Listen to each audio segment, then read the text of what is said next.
Boa noite, Felipe Santos. Boa noite, Marcelo. Por favor. Boa noite, pastor Eduardo Vivone. Boa noite, Marketplace. Boa noite, pastor Eduardo Vivone. Boa noite para você que nos assiste, todo esse Marketplace. Uma alegria poder estar aqui nessa noite com vocês.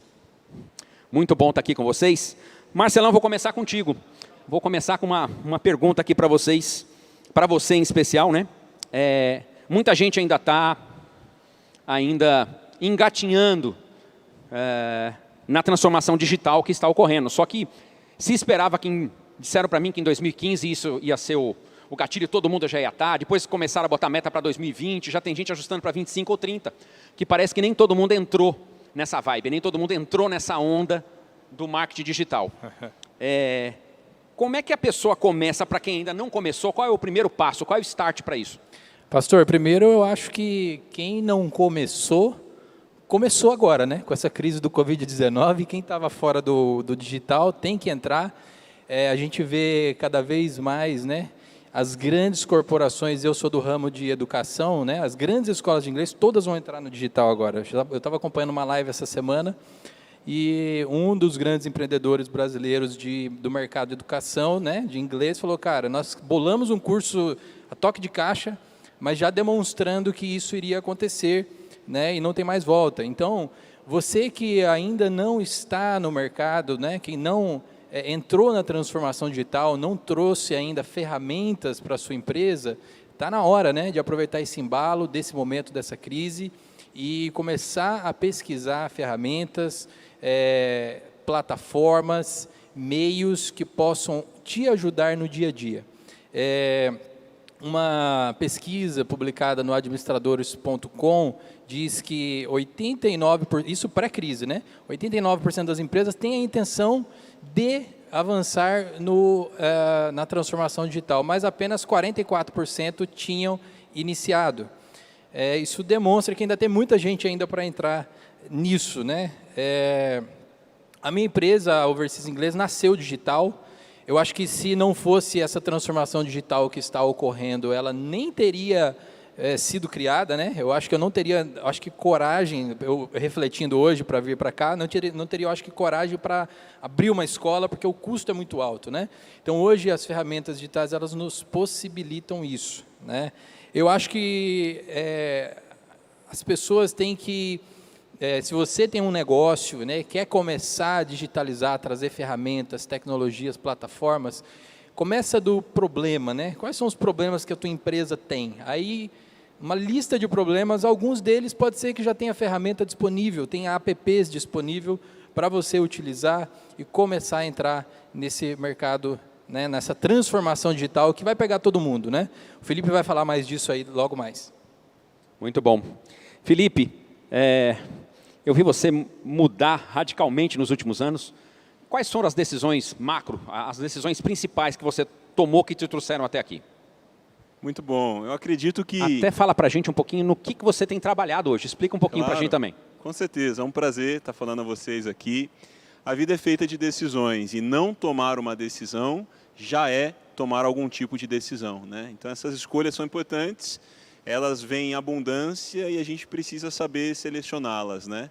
Obviamente, nos fundamentos, eu tenho boas decisões por Jesus, pela igreja, pelo casamento, pela família e por poder agregar na sociedade também. Eu sou egresso do mercado publicitário, né? Estudei no Colégio Técnico, Publicidade. Meu primeiro momento na faculdade foi em Gestão de Marketing. E aí, numa decisão de ir para os Estados Unidos, eu tive bolsa de estudos.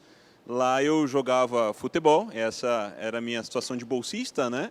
Lá eu estudei administração de empresas com ênfase em marketing, mas eu vi que eu precisei tomar decisões para estar onde as curvas mais alavancadoras de mercado estão. Então, fui da publicidade para a administração, para o marketing, e eu pude encontrar algumas movimentações importantes e muito interessantes. Quando eu me formei e voltei para o Brasil, interessante lembrar que eu cheguei nos Estados Unidos com a recessão começando da crise do subprime, e eu saí dos Estados Unidos com H1N1 acontecendo lá. Então, foram 4 anos de faculdade bem emocionantes, né? Mas eu acredito também que foram treinamentos para a realidade de crise, e aí, em suma, voltando ao Brasil, eu me tornei trainee executivo no Grupo Abril, um grupo forte de mídia, né? Ali fui consultor de publicidade. Depois disso, então, tive 5 anos mais ou menos integralmente na igreja. E aí fui formado aqui nessa casa, nessa família, né? Para o ministério, com rodagem em outros países pelo propósito de missões.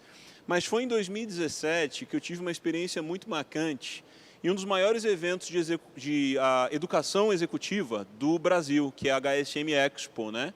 Ali eu ouvi o autor do Organizações Exponenciais, também fundador da Singularity University, aquilo mexeu muito comigo.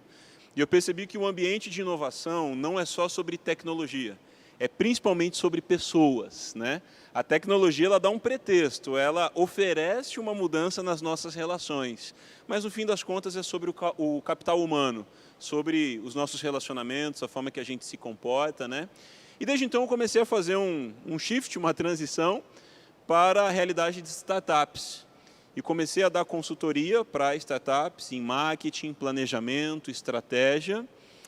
E mais recentemente Deus abriu portas para eu estar dando consultoria de aprendizagem em grandes empresas, algumas até centenárias, né, multinacionais. Então poder navegar entre a realidade da igreja, do ministério, que seria como se fosse o terceiro setor, né? Também as startups, em que você tem pouco orçamento e precisa fazer muito, né? E as grandes corporações que estão se reinventando, como se fosse estar navegando num transatlântico, eu acredito que compõem decisões boas. E eu gosto de estar em diferentes setores da sociedade, olhando as transformações que estão acontecendo. Então, acho que seria uma decisão por estar perto das transformações, se possível, provocando as transformações também. Maravilha, maravilha. Marcelo, você falou aí de apps. O que você dá de dica para quem está começando? Quais apps você consegue indicar? Quais outras ferramentas você consegue indicar para quem está nos vendo? E falando em termos de app. Muito bom. Como eu falei, a Overseas ela nasceu digital. Eu estava fazendo uma conta antes de vir para cá, olhando no meu celular. Quantos aplicativos eu uso, Felipe e Pastor Vivone? E eu nunca tinha feito essa conta, né? Porque você vai tendo problemas, vai trazendo ferramentas. Poxa, será que existe um aplicativo? Será que não existe? Hoje, E olha que a minha escola, ela é uma escola, comparado com as grandes, né? Ela nem é tão grande assim, né? Ela não é uma big escola. Mas, cara, são 28 aplicativos, pastor. E aplicativos de finanças, aplicativos das redes sociais, eu contei também, porque são aplicativos de trabalho. Aplicativos da própria plataforma de ensino que a gente usa. Então, tem centenas de aplicativos, centenas de ferramentas, centenas de apps que podem ser usados para te ajudar a facilitar, né, sua vida como empreendedor, a melhorar seus processos, a ajudar você a vender. Eu acho que o mindset que tem que ficar para nós qual é o problema que eu quero resolver, né? Eu quero fazer um destaque aqui para as plataformas de gestão de leads, de construção de landing pages, de automatização de e-mails, né? Hoje eu vou até citar o nome que eu acho que é bom para quem está nos acompanhando. Às vezes você quer ter esse recurso para poder alavancar negócios, mostrar mais a tua empresa para o mundo. Então a gente usa hoje o RD Station, temos o Lead Lover, já usei também.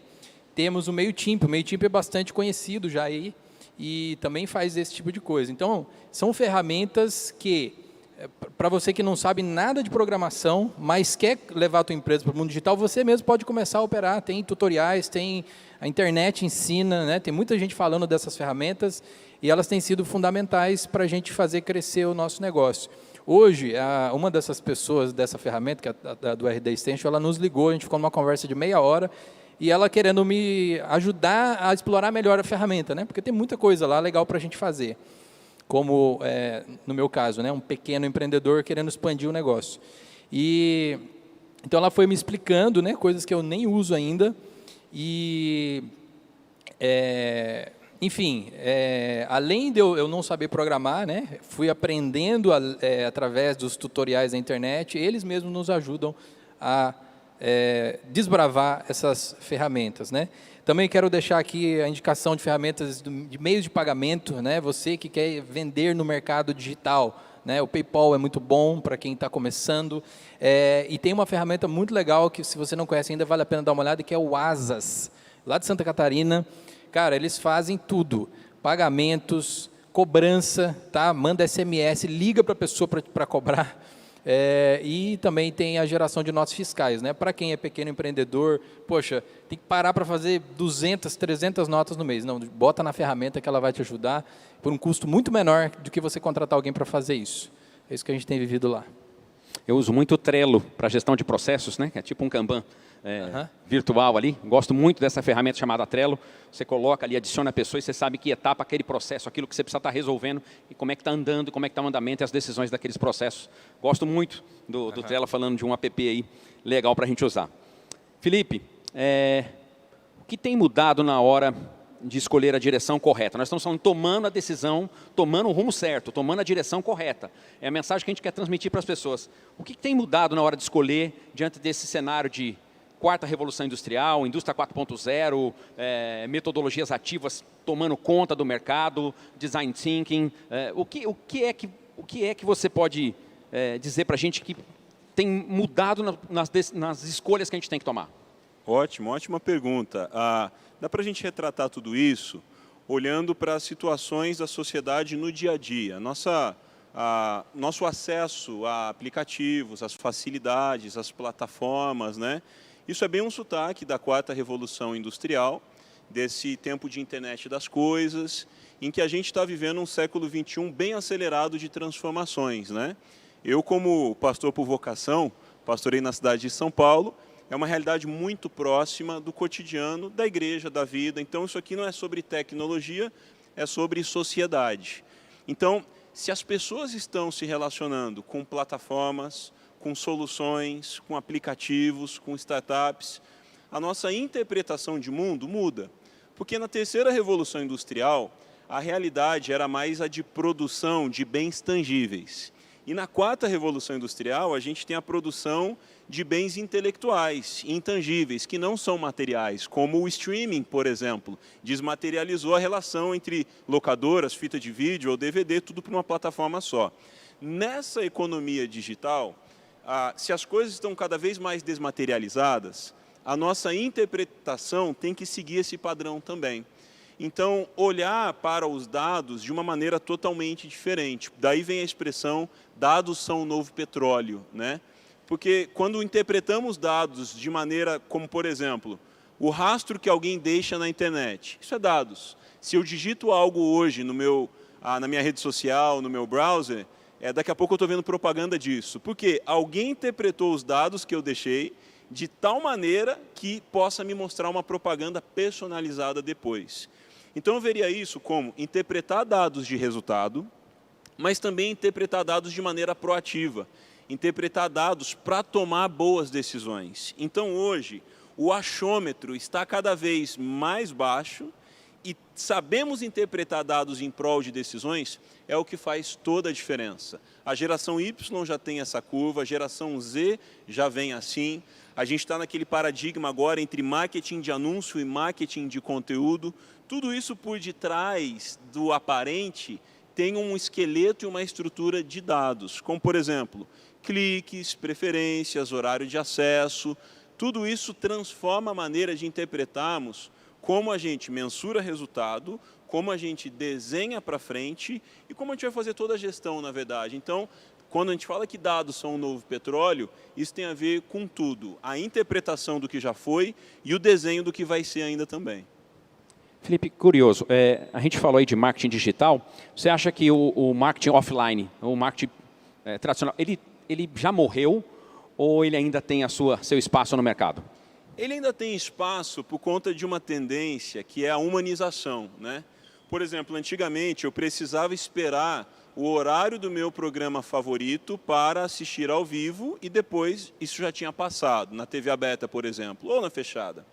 E a gente vem para a era do vídeo em demanda, do streaming, em que eu posso assistir o que eu quero, no horário que eu quiser, pelo tempo que eu quiser e na profundidade que eu quiser. Daí vem as maratonas de séries, por exemplo, né? Então, o ser humano no centro da equação, escolho o que eu quero ver na hora que eu quero, acaba trazendo esse aspecto de humanização que não pode ser pedido.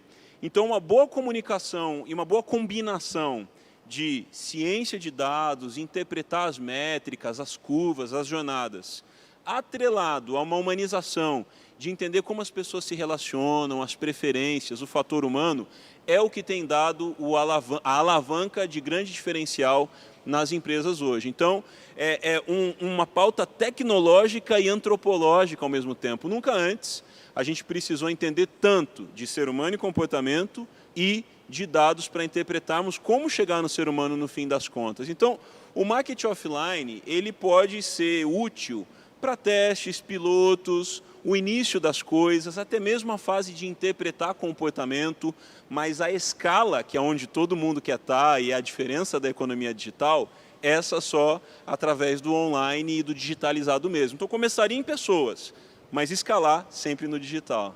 Muito bom, muito bom. Marcelo, ele falou aí da geração Z, da geração Y. Como identificar as diferenças geracionais e como liderar equipes que são multigeracionais? Ou seja, eu tenho dentro da minha equipe, eu posso ter geração pós-guerra, o Baby Boomer, eu posso ter X, eu posso ter Y, eu posso ter Z. Como é que eu comunico com essa... Como é que eu faço para gerenciar uma equipe assim? Pois é, pastor, é um desafio, né? Eu observo isso em 2 ambientes que eu atuo hoje, né? Eu trabalho na indústria aeronáutica, né? E empreendo junto com a minha esposa, né? Então, no nosso time, lá na Overseas, a gente tem a galera, né, de 18, 22, 35, né? Então, já estamos falando de 2 gerações aí. E eu vejo também lá no dia a dia, né, da Embraer, como os líderes lidam com isso, né? E você vê que é um desafio para todo líder.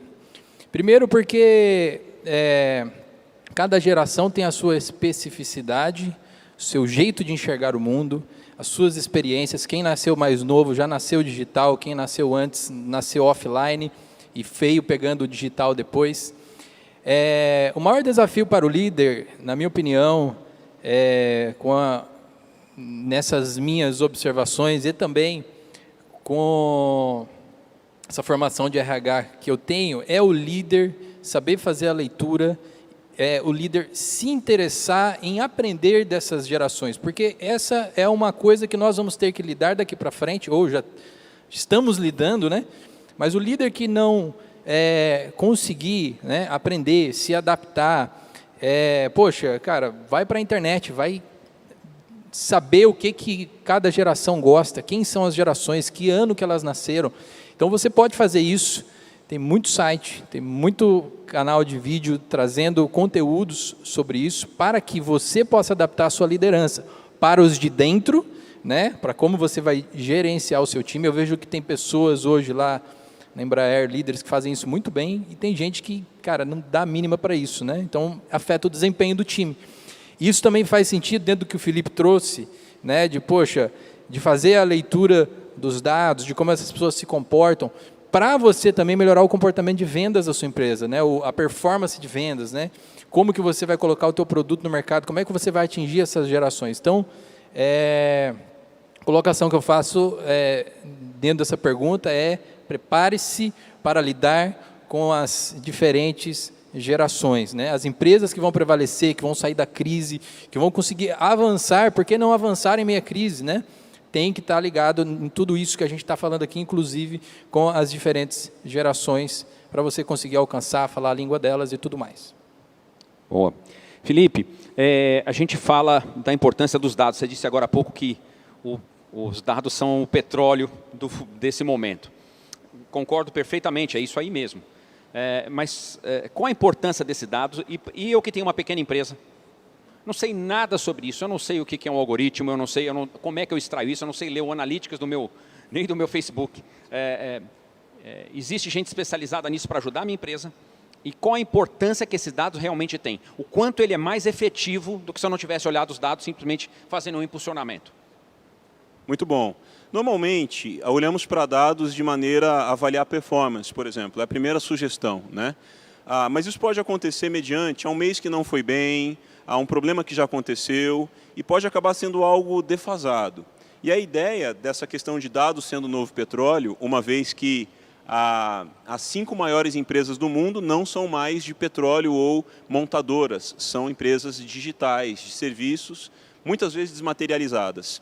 A gente pode olhar para dados como performance, resultado, como foram as vendas, como foi o fluxo de caixa, estoque, entre outras coisas. Esse é o beabá, mas ainda é a economia do século XX. No século XXI, a gente vai olhar para dados para desenhar o futuro, para estudar quais produtos ou serviços ofereceremos. Normalmente isso começa com uma consultoria externa, treinando um departamento interno, até que isso comece a se tornar a cultura da empresa. Porque, no fim das contas, aqui acentuando bem a pauta de dados, mas a cultura organizacional e a transformação cultural que antecede a transformação digital é o que vai fazer toda a diferença na hora de tomar decisões.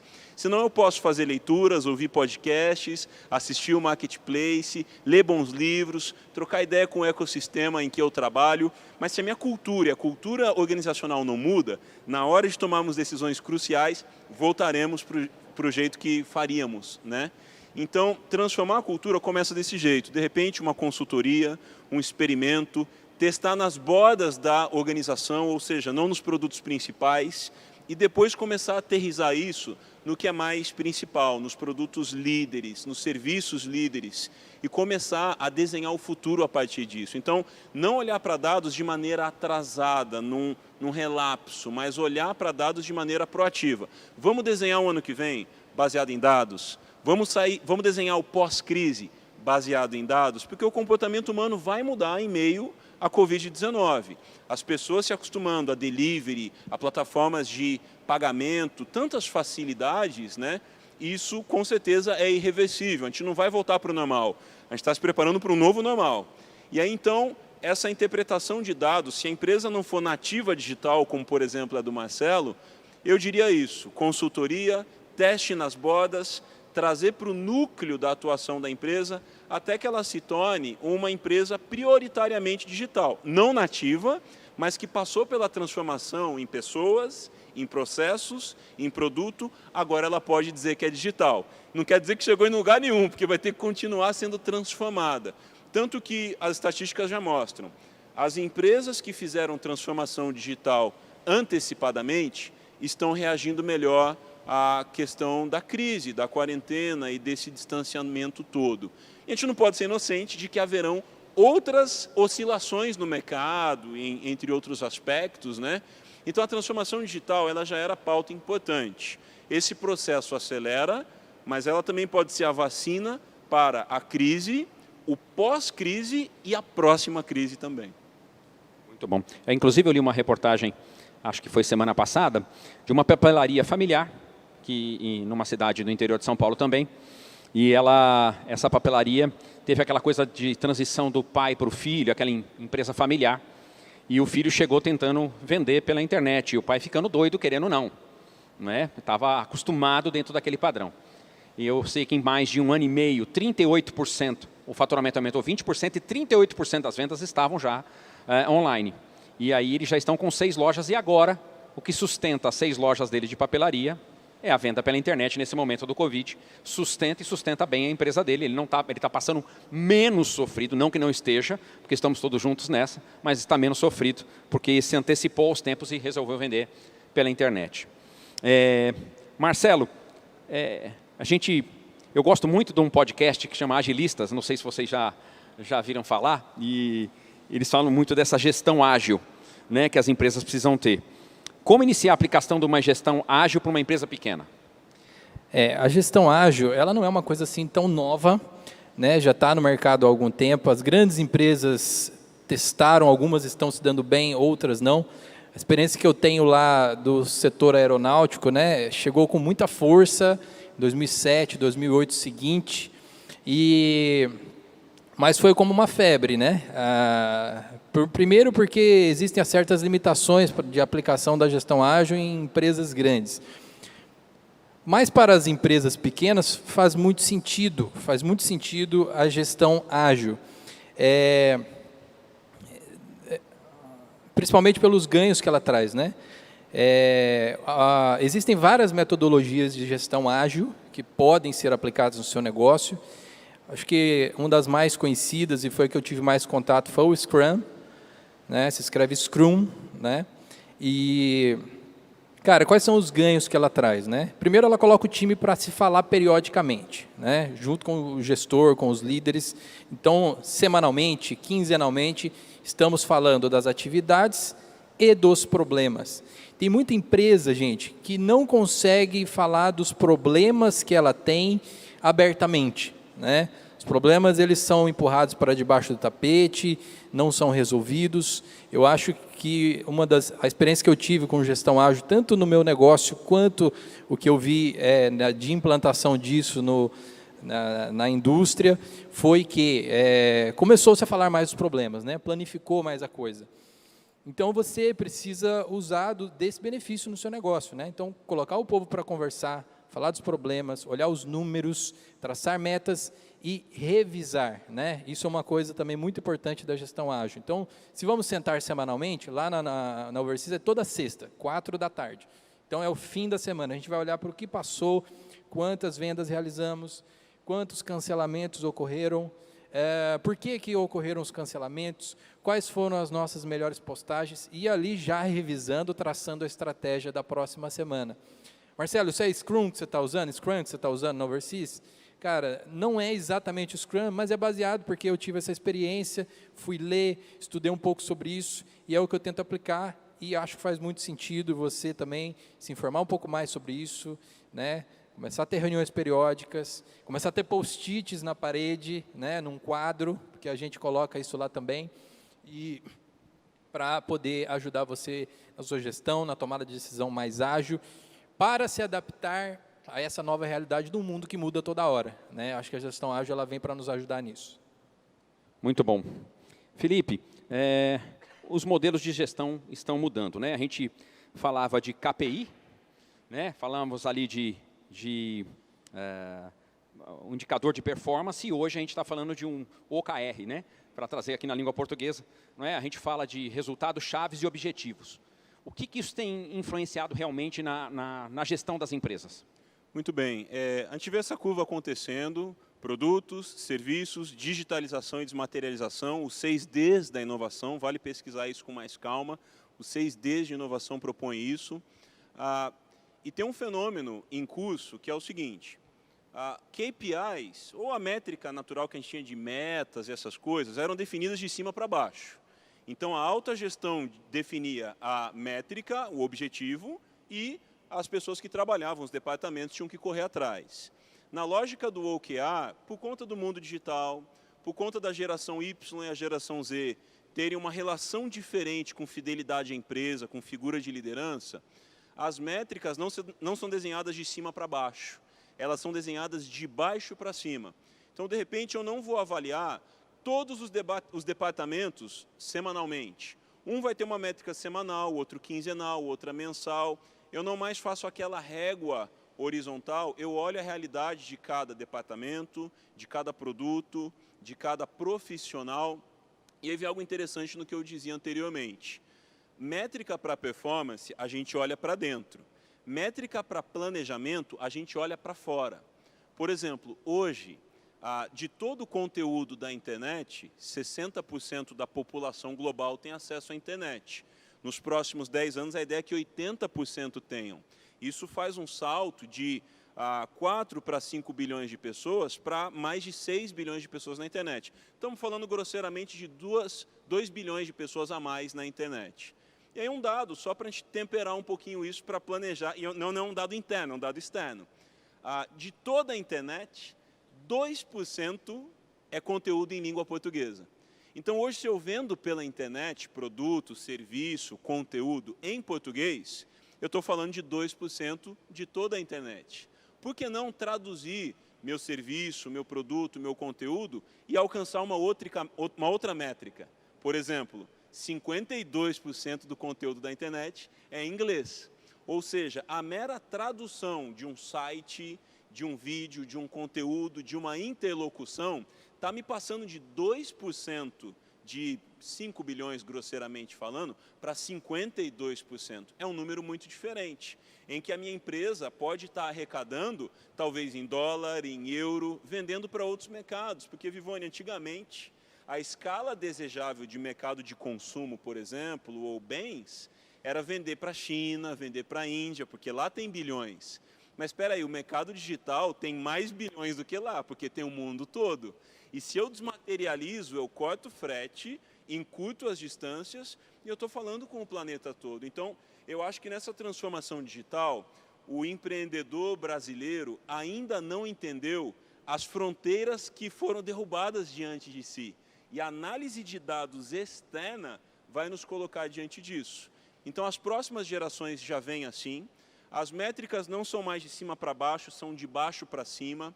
Um grande gestor saiu, essa história está em livros, é pública, saiu da Sony Ericsson para a Samsung. E perguntaram para ele, qual a sensação de vir para uma das empresas mais criativas do mercado?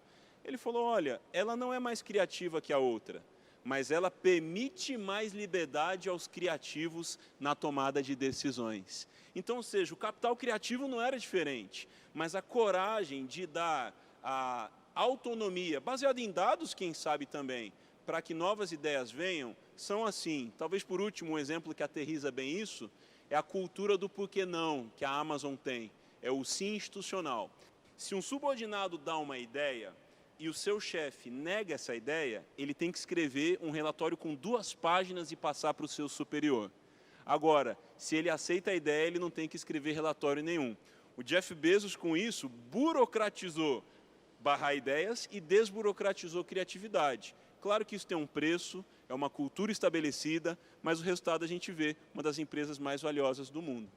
Muito bom. Marcelo, como melhorar as vendas? Eu queria que você desse primeiro um conceito do funil de vendas, não é? Como criar o seu, como entender a leitura de um funil de vendas e como melhorar a performance de venda da minha empresa na plataforma digital. Esses dias eu vi o Flávio Augusto definindo... Pergunta que vale $1 milhão. Ou... o Flávio Augusto,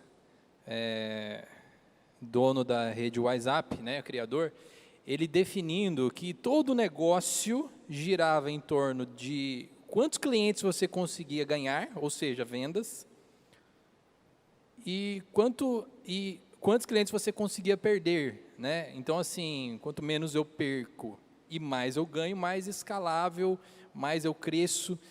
E então,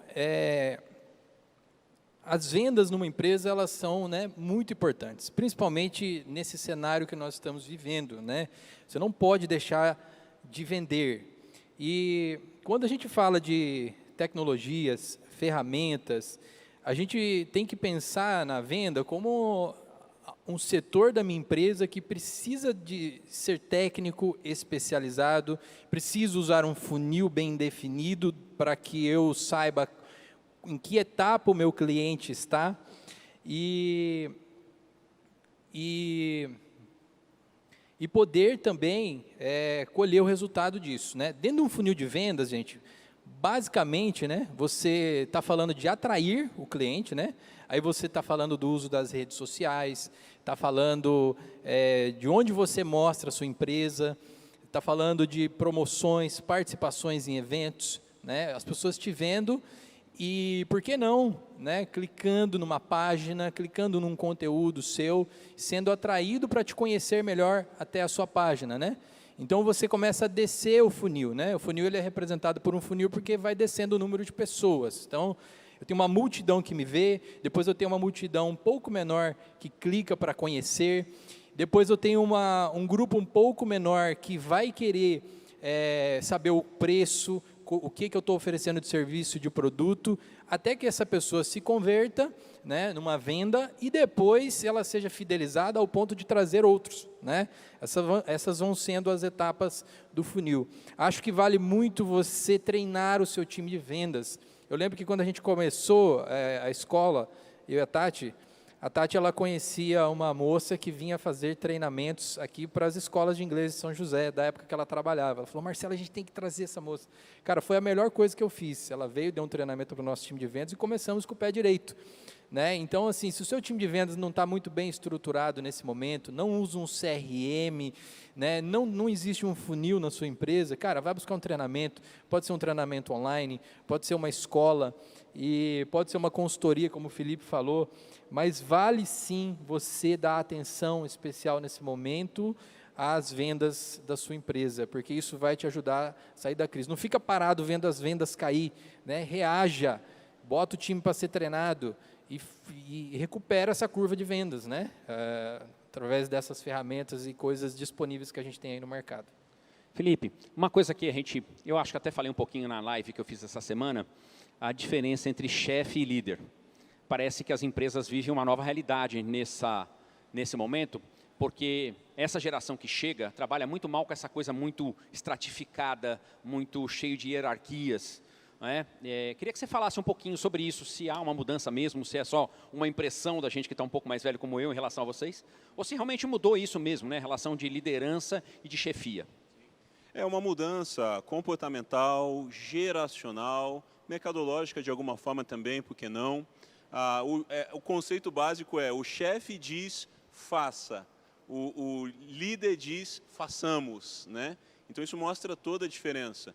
As novas gerações querem ver um líder participativo, isso já reflete até mesmo na estrutura arquitetônica dos escritórios, né? Não é mais aquela sala fechada, inacessível, mas salas transparentes, com acesso, no máximo um aquário. Essa é a realidade que acaba acontecendo em grandes empresas, em coworks, em startups, e logo logo está em alguém que está achando que isso não tem nada a ver consigo.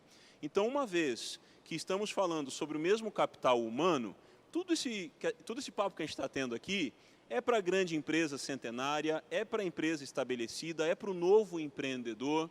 E aí acho que vem o conceito também de empresário versus empreendedor.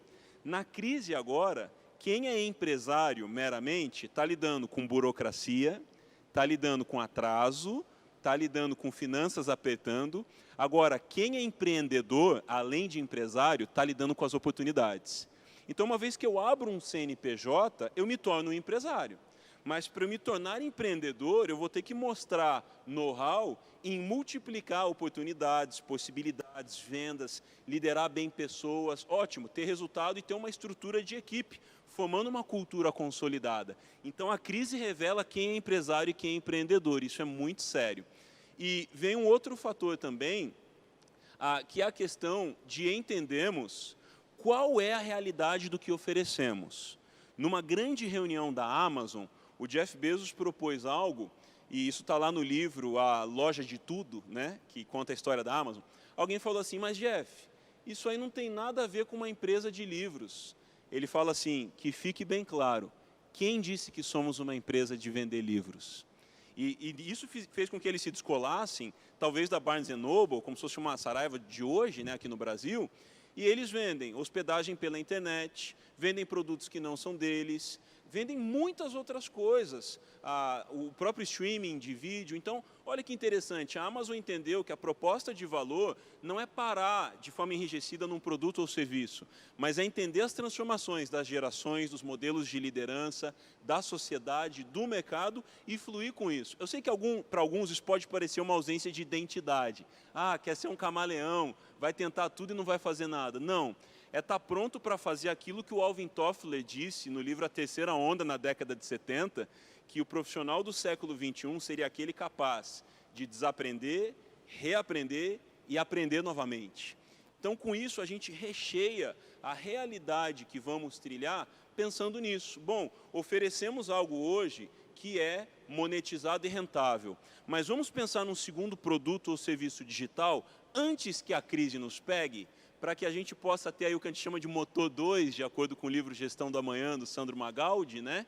E aí a gente está pronto para a crise. Então, acho que o motor 2, não se apegar a um setor, a um segmento, a um tipo de produto ou serviço. Quando a gente se apaixona pela nossa ideia, a gente afunda. Agora, quando a gente tem um propósito e o cliente no final da estratégia, da cadeia de valor é quem valoriza isso, aí a gente está pronto para se reinventar e não vai afundar.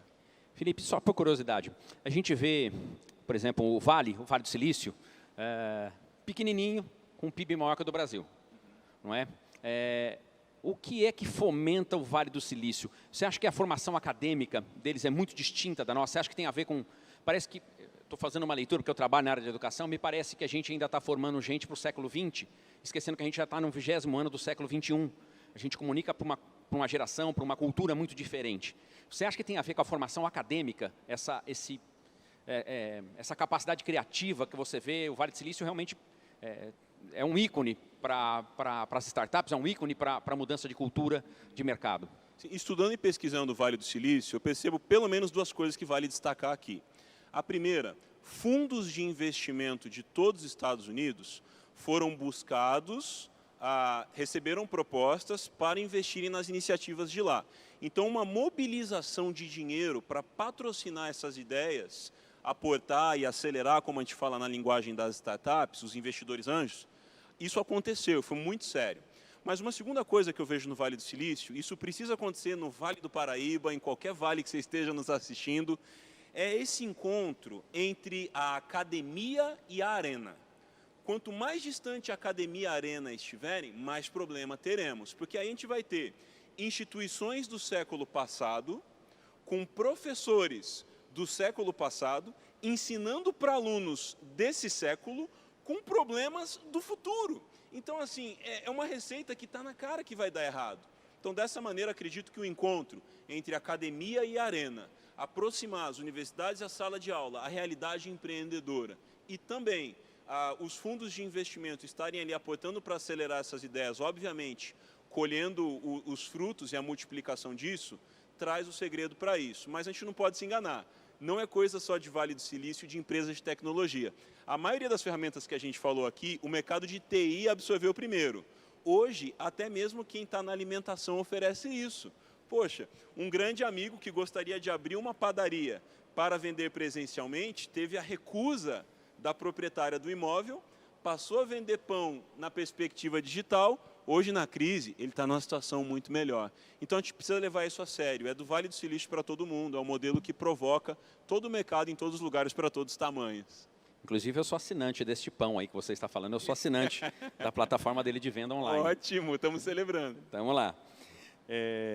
Marcelo, qual a importância dos processos nesse cenário de mudanças e como iniciar o desenho de processos de forma clara e colaborativa na empresa? Gente, quem trabalhou já na indústria sabe como as indústrias valorizam, né, essa questão de processos, Kaizen, melhorar processos e avançar em cima de coisas bem definidas. Primeiro que você, ao conseguir desenhar processos, você vai conseguir encontrar e eliminar os desperdícios. Você também vai conseguir manter clara para o time a comunicação do que tem que ser feito, do que é mais importante. Eu lembro que na semana passada, na sua live lá das manhãs, no canal, você trouxe um pouco dessa fala de nós, né, empreendedores, estudarmos o processo, olharmos o processo, colar post-it na parede, uma coisa que você já pratica lá na sua escola. E eu me lembro que também, no começo desse ano, né, a gente estava, poxa, vamos começar o ano, né, na Overseas. Primeira coisa que a gente fez e que foi muito saudável foi desenhar os processos atuais através desse formato de post-it. Né? Então a gente colocou todo mundo ao redor de uma mesa, né, com canetas, os post-its. Gente, como que é o processo hoje? Como que é a venda? Aí desenhamos, né, as etapas da venda. Como que é a entrada do aluno matrícula? Poxa, desenhamos ali, cada etapa, fala com quem, ele paga, ele entrega, ele cadastra na plataforma. E também fizemos a gestão do aluno. Cara, nós identificamos muita coisa ali que a gente foi adaptando ao longo dos primeiros semanas, primeiros meses do ano, e que levou a nossa escola para o novo patamar. Né? Hoje, quem chega no Overseas vê uma escola mais organizada, né, mais humanizada, a gente participa mais do processo, está mais perto do aluno do que antes. Isso só foi possível porque a gente deu esse passo de desenhar o processo através dos post-its para ficar bem visual, e a gente olhar juntos o que fazia sentido remover e o que fazia sentido ficar lá do ponto de vista do cliente. Né? O que é bom para o aluno? O que é bom para quem está comprando o meu produto? Né? Será que eu preciso ter essa etapa do processo? Então, gente, nós temos que olhar para a nossa empresa, para as coisas que a gente está fazendo hoje, desenha primeiro, olha como que é, mas não faz isso sozinho, coloca o time para te ajudar, né? Quem participa do processo é melhor do que talvez você, que é o líder, que é o empreendedor, para trazer a sugestão de coisas que não estão fazendo sentido, que são só desperdício ali no processo. Então, eu acho que é isso, né? Felipe, como preparar para tomar decisões num mundo que tem transformações tão rápidas? Eu falo até no mundo digital ali, a gente vê, se você pegasse o Google, ele mudou para o Panda, Humming, você vê uma mudança dele o Facebook mudou simplesmente há alguns anos atrás, e quem estava investindo todas as fichas no Facebook percebeu que não estava mais, aquela plataforma já não estava tão... eu me sentia até desconfortável com o Facebook, porque a minha empresa usava muito o Facebook, e de repente ele muda o algoritmo dele e diz assim, agora você não cresce mais. Eu tinha lá 18 mil seguidores, e dos 18 mil eu continuo com 18 passado um ano e pouco, parece que não tem mais o mesmo número de curtidas, eles simplesmente mudam.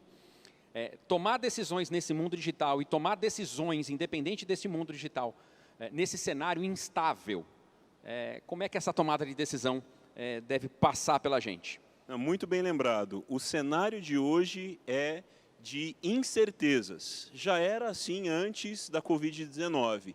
Tem um termo que se chama VUCA, né? Dizem que o mundo que a gente vive é o mundo VUCA. Vulnerável, incerto, complexo e ambíguo. Então, a realidade de incerteza já estava instalada. Uma vez que a gente não compete só com os nossos concorrentes. Nós competimos com os avanços tecnológicos que podem mudar totalmente a maneira que a gente realiza nossos processos e nossas atuações. Nós concorremos também com os outros segmentos. Por exemplo, hoje o maior concorrente da Netflix não é, por exemplo, o Amazon Prime. O maior concorrente da Netflix é o jogo Fortnite, porque é o que está retendo a atenção num volume muito grande. Então, quando a gente para de olhar somente para os fatores de concorrência, de segmento, a gente amplia a nossa ótica para além daquela bolha que se instalava, digamos assim, a gente começa a enxergar que a concorrência pode me derrubar ou me alavancar, né?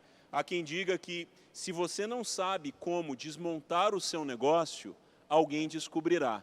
Então, isso é muito importante na tomada de decisões. Então, são os resultados que a gente gera e são as decisões baseadas em dados que o mercado gera também, o concorrente e outro segmento. Hoje, o aprendizado com um segmento diferente do nosso pode ser tudo que a gente está precisando. Se eu faço o meu negócio mirando na concorrência, eu vou sempre bater e voltar. Agora, se eu desenho mirando em solucionar problemas reais, em aprender com outros segmentos, eu chego automaticamente em outros nichos. E eu me desapego de estar oferecendo tudo sempre, da mesma forma, do mesmo jeito, com as mesmas estruturas. O Walter Longo diz isso, que antigamente a sociedade punia a empresa que fazia do jeito errado. Hoje, fazer a mesma coisa, mesmo que do jeito certo, por muito tempo, pode ser um problema também, porque o ambiente é de incertezas, de transformações, a tecnologia dobra de capacidade a cada 18 meses, então se eu não estou me movendo, eu vou acabar ficando para trás. Então eu não posso esperar as mudanças, eu preciso provocar as mudanças. Daí vem o departamento de inovação, daí vem a cultura de lançar produto B, motor 2, tudo isso é para ontem, é para todo mundo, melhor ainda, em meio a uma crise que está todo mundo se reinventando. Gente, muito obrigado pela participação de vocês. Já estamos aí há mais de uma hora batendo papo. Papo bom vai rápido, né? Nem parece que a gente já está aqui nesse tempo todo. Eu queria a palavra final de vocês, de cada um de vocês, dando uma palavra para o empreendedor que está nos vendo. Né? É um momento, eu que estou liderando o marketplace aqui, o WhatsApp não para de gente meio que desesperado diante do cenário que se vislumbra para o futuro. Né? E eu queria que vocês dessem uma palavra final para esse empreendedor que está dizendo, eu não tenho como pagar o salário, eu não tenho como sobreviver a esse momento.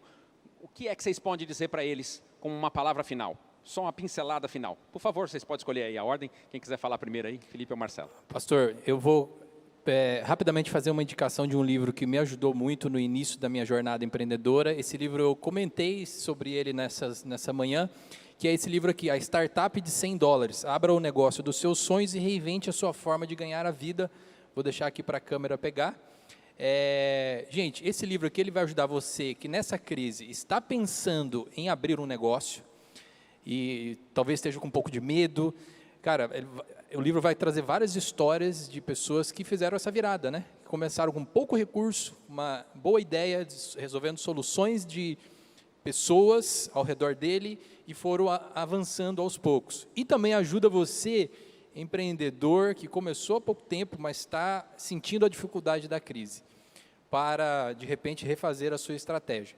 Está feita a indicação do livro e eu acho que vale muito a pena, né, a gente desligar os canais que atraem pessimismo para você. Cara, você está vendo muito jornal, está te fazendo pensar negativo, que a sua empresa vai afundar, desliga o jornal, né? Conecte-se em canais como esse aqui, que vão te trazer boas ideias, que vão te ajudar a fazer uma leitura melhor do momento, para que você consiga ter decisões assertivas no seu negócio, seja você pequeno, médio ou grande. Conecte-se nas nossas lives às 10 da manhã, tem muitos outros canais, pessoas fazendo live. Escolha aqueles que te inspiram, que tem a ver com o seu ramo e que vão te ajudar você a fazer essa leitura. Eu estou fazendo isso, pastor, está sendo muito bom.